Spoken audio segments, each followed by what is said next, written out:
Hello everyone, and for those of you who have just dropped by this channel, my name is Freddy. A warm welcome to this channel. Now, having had the 360 for almost 9 months, it has given me a lot of confidence to take a look at alternative trifold bicycles in the market. I came across this stunning bicycle that you are seeing here at Afluen that comes with the compactness of a typical trifold bicycle design with improved performance at a reasonable price point. Now, what makes the deal even more tempting is that the folks at Afluen has kindly agreed to let me test this bike for 2 weeks, clock some mileage on it before deciding whether to buy it or not. Now, this is not a paid promotion, just a shout out to the kind folks at Afluen for agreeing to let me test this bike extensively before making my decision, and a clear demonstration of the confidence that they have in their products. Now, if you will, follow me on this little journey as I sort this dilemma out. Let's go!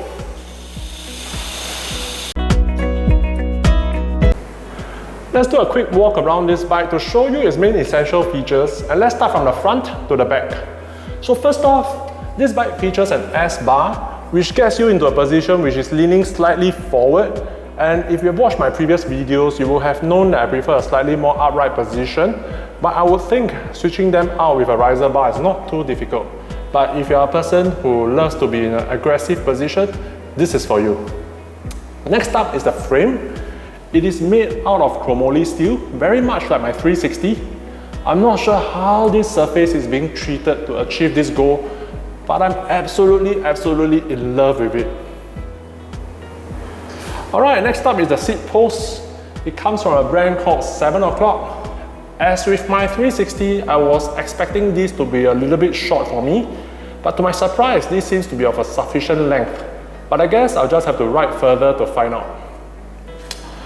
Now, moving on to the rear, it comes with a stock rubber or plastic suspension block, a carrier rack, some roller wheels. It also comes with a pair of foldable pedals made out of plastic. So I'm not too worried about these parts because there are tons of aftermarket options available if I choose to switch them out. But as it is, they are 100% functional. But yes, if I do get this bike, I may switch them out to nicer ones because I'm just a sucker for looks. Now comes the interesting part of this bike, which is the drivetrain. So I'll talk more about them in one of the upcoming segments on the potential upgrades for this bike. But as a stock bike, it features an external 9-speed gear with a fairly wide ratio of 28 teeth to 11 teeth at the rear cassette, and it also comes with a stock tensioner just to make sure that the chain doesn't sag when the bike is being folded. So pretty well thought out. At the front, it features a 52 teeth or 53 teeth chain ring at the crankset. So as it is, I think in terms of performance, it is more than sufficient already for me as a stock bike. Just what I like in a bike, fairly wide range of gear ratio that are close together between gear changes. So it allows for more consistent power between gear shifts, and there's no need for major step ups or step down of power between gear changes. Lastly, let's move on to the wheels. It comes with a nice deep section here, which measures up to about 30 mm. Stock disc brakes, and I've taken a quick look at the rotors. They are 140 mm floating rotors, so pretty cool setup there. So yeah, this pretty much concludes the quick walk around. Absolutely gorgeous bike.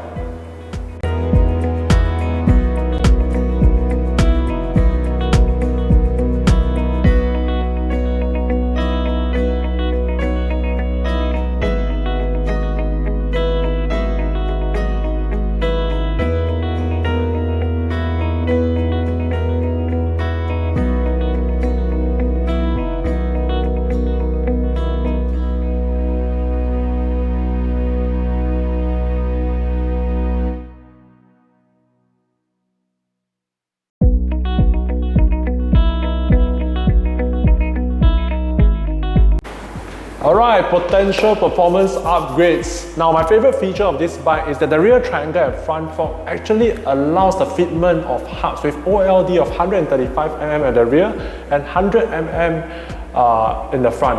Now, OLD basically means the width of the hub. This means to say that this bike will be able to take most of the road bike hubs in the market, and the options will be plentiful. Now, in a typical trifold bike, for example like my 360, the front only allows OLD fitment of about 72 or 74 mm, I can't remember, and the rear is about 112 mm, if I'm not wrong. There will be aftermarket options available for those as well, but the price-performance ratio often won't be too friendly because of the size limitation. Right? So for example, in order for me to upgrade my 360 to an external 7-speed drivetrain, I'll need to buy new wheel sets, new tensioner, new shifters, and that's going to set me back by about 1,000 bucks for a reputable brand like Suncord, right? Whereas if I am to upgrade these, which are already decked up with road bike stuff, all I really need to do is to change the rear derailleurs and shifter to a Shimano 105. This is square bottom bracket. I can switch out the crank to Holotech and perhaps slap in a 105 crank as well. And as you can see, this is already a 9-speed cassette, which means to say the free hub body allows the fitment of 11-speed cassette. It's a simple matter of plug and play, right? Perhaps I can also install Juntec brakes with 160mm floating rotor.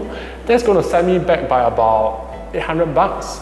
I'm not saying that it's cheap, but as compared to 1,000 bucks paying for brands like Suncord, don't get me wrong, it's reputable, versus something that is widely tested, widely used in the market like Shimano 105, I'll be a lot more comfortable with the Shimano option. Now, of course, I don't see myself going fast with this foldable bike, and this already seemed to be very well packed with performance, as you can see here. But it's always good to know I have these options just in case I decide to tour when the borders open again, and I'll be able to do stuff to match the terrain of the places that I'm going. So yeah, performance potential wise, decking this out with road bike parts, upgrading this makes so much more sense in my opinion from a value perspective. Alright, enough talk for now, let's go for a ride.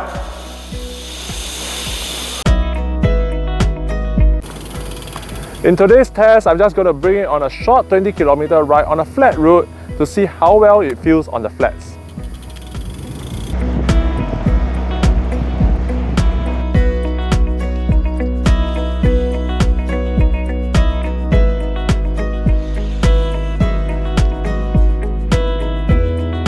Alright, so I have just completed my 20km flat route trial. So far so good, pretty happy with it. So I finished 20km at an average of 30.9 kilometers per hour. Not the fastest, but rest assured that I've given every watt that I have left, no matter how little it is, to make sure that I've given this bike a proper shakedown, exert proper force on it, so that I can give you an accurate view of how stable the frame is, how happy I am with the overall ride. So far so good, really happy with it. So I'll just give you a more comprehensive conclusion and feedback at the later segment of the video. Alright, going back for dinner now. Today's test ride will be over some gradual slopes and descent.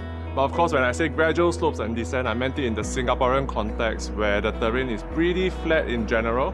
But I guess that's alright because it's going to be about as hilly as you can get for about 70-80% of your rides here in Singapore. So today I'm just going to head down through Yio Chu Kang to Upper Pierce Reservoir, all the way down to Mandai Shell Station, and do a loop back and probably hit Yishun Dam. So yeah, let's see how this fares on the gradual slopes and descent. Okay, so on the climbs now, let's go and chase some road bikes.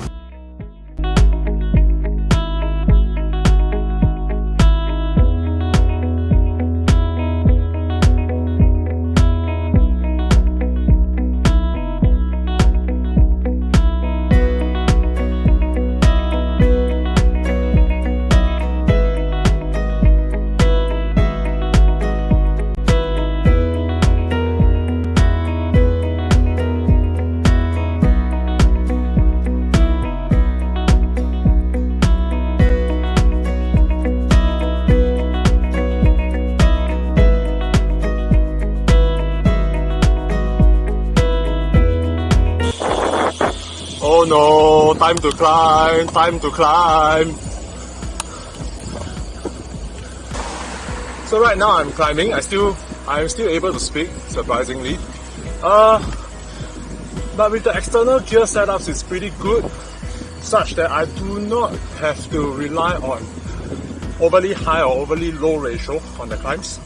I can have a ratio that is somewhere in between. So that makes climbing a lot easier and a little bit more efficient, but still tiring.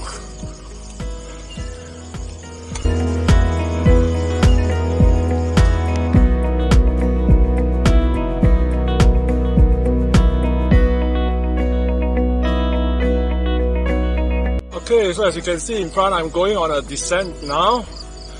Pretty assuring in these disc brake setups, such that I do not have to over-modulate my brakes as I would have to on my rim brakes. So yeah, pretty good in that sense.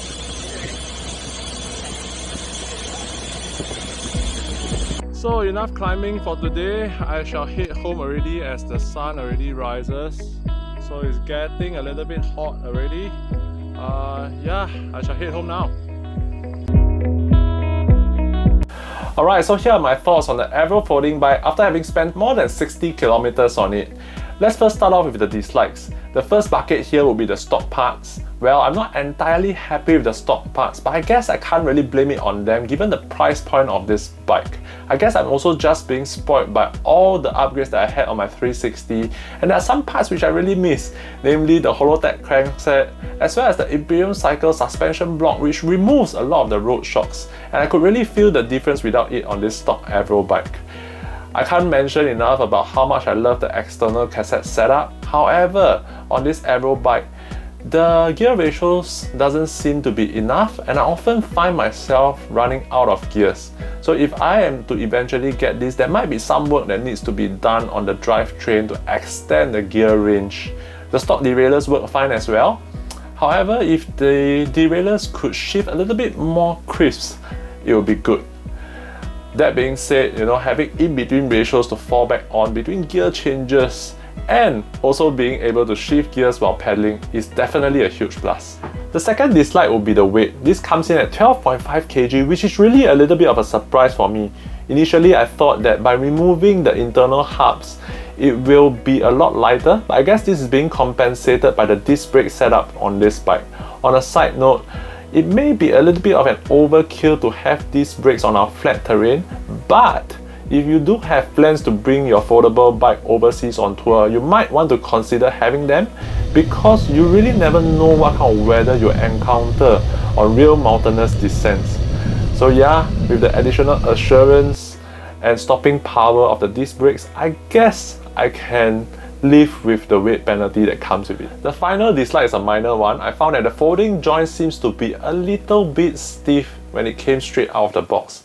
But having put some lubricant on the joints, it seems to work fine now. So no major complaints there. Alright, finally moving on to the good stuff. The first thing that I like to call out as a major like would be the frame, besides looking absolutely gorgeous. I would say that it rides really well. To be honest, I have no concrete evidence of this, so this will be purely my own opinion only.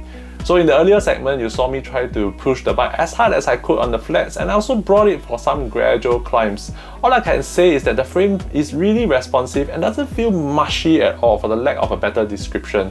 So pardon the lack of vocabulary, but I think you get the point. So you've seen me rave about the drivetrain many times in this video already, so it shouldn't come as a surprise that that is one of the big things that I really love about this bike. So coming up next is a brief explanation of what I meant through some graphs. I've expressed my preference for the external cassette setup many times in this video, and here's a more graphical representation of what I meant. This graph represents the gear ratios of the various setups that you can see here. The x-axis represents the speeds that are available on the bike, 1 to 6, 1 to 9, 1 to 11, whereas the y-axis represents the gear ratio. I worked this graph out based on the figures that I found on the net, so they may not be 100% accurate, but the general trend should be about right. I won't go too in-depth here, but the basic concept here is that the higher the gear ratio, the more power required of a rider to sustain a certain cadence. So let's first focus on the blue line, which is the current setup that I have on my 360. So as you can see, it has a higher top end ratio as compared to the current setup on the Avro, which is represented by the grey line. This means theoretically, if I have the leg power to maintain the highest gear on my 360, I should be faster on the roads. The issue is that I do not have enough power to sustain this for a long time, so I need not even look at the legendary BWR. And if you look back at the blue line, you'll notice that when I try to shift gear downwards, the transition will be a bit steep, meaning to say the step down may be a little bit too much, causing the gears to be too light for me, and I will just spin out of gears. So if you focus back on the Avro's gear ratio or the external cassette setup for that matter, you will notice that the gear changes are a lot more gradual, meaning to say, for example, if I am trying to sustain the highest gear on both the external cassette setup, I will have a nice gear ratio somewhere in between for me to ride on without tapering off too much and spinning out of gears. The Avro's current ratio, as mentioned, even after the trial, is definitely not enough, and ideally I would like something along the lines of the yellow line. But because this is an external cassette setup, this will be a small problem to solve. So another plus point for this bike. Okay, so the third and most important thing which I like about the Avro bike is the overall package that it comes in. Of course, there are so many options out there in the market where we could simply swap out the rear triangle or front fork to achieve a similar or even better setup than the Avro bike. But that's going to cost us quite a little bit of money. So for the Avro bike to come in with such specifications at such price point, I think it sits nicely in the middle of the trifecta which I'm looking for, which is performance potential, value, and compactness. There are also similar bikes in the market to the Avro bike, so do check them out. End of the day, I'm not saying that this is the bike for you to buy. Just buy something which you like so that you will ride often. That's the most important thing. And also from whoever you feel comfortable with to handle your after sales service. As for me, I will likely purchase it from Afluen after I make space at home. So as always, my opinions for your conclusions. Off to return the bike now. See you soon.